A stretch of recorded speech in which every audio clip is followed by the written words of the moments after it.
మనిషి ఈరోజు మామూలుగా ఉన్నవాడు సడన్గా ఒక రెండు మూడు ఫ్లాట్లు కొని 2-3 కార్లు కొనేసుకుని ఎదిగితే ఎలా వస్తాయి డబ్బులు అతనికి ఎవరికన్నా అలాగే సడన్గా ఏదో వచ్చినాయి అతనికి ఎక్కడి నుంచి తెచ్చాడో మాకు కూడా తెలియదు. ఈ టైంలో ఇవన్నీ ఏదన్నా సినిమా తీసి బయటపడితే ఏదన్నా కొంచెం ప్రాబ్లం ఉంటుందేమో అని రిలీజ్ చేయలేదని నాకు ఒక క్లారిటీ వచ్చింది లాస్ట్కి. చాలామంది చెప్పేశారు నాకు క్లియర్గా, సినిమా చేస్తే అతను చేసిన అడ్డంగా సంపాదించిన ఆస్తులన్నీ బయటపడతాయేమో అని చెప్పి నీ సినిమా కిల్ చేస్తున్నాడు, నీ సినిమా రిలీజ్ చేయడు అని చెప్పి నాకు క్లారిటీ ఇచ్చారు చాలామంది. ఓకే, ఇలా కూడా ఉంటుందా?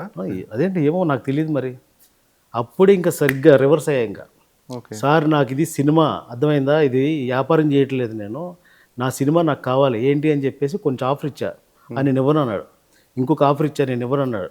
నాకు తెలీదు, వాళ్ళ డేట్ టైం ఇస్తున్నా, నా సినిమా నాకు కావాలని కొంచెం ఇండస్ట్రీలో పెద్దల ద్వారా వెళ్ళి అప్రోచ్ అయ్యి వాళ్ళందరినీ పెట్టుకుని వాళ్ళందరినీ రిక్వెస్ట్ పెట్టి నేను ఒకటే చెప్పా క్లియర్గా, సార్ ఇది నాకు సినిమా కాదు వ్యాపారం అని నేను అనుకోవట్లే, సినిమానిగా చూడట్లేదు నేను, ఓకేనా, నేను ఒక బేబీలా చూసుకున్నా దీన్ని, ఓకేనా, ఒక బేబీలా వ్యాపారం చేయట్లేదు, సినిమా తీస్తే డబ్బులు వస్తాయని చేయట్లేదు, నాకు వ్యాపారం చేయట్లేదు, నేను నా బేబీ ఇది, నేను అలా ఓన్ చేసుకుని అలా అంత ప్రేమగా చూసుకుంటాను ఏ సినిమానన్నా కానీ.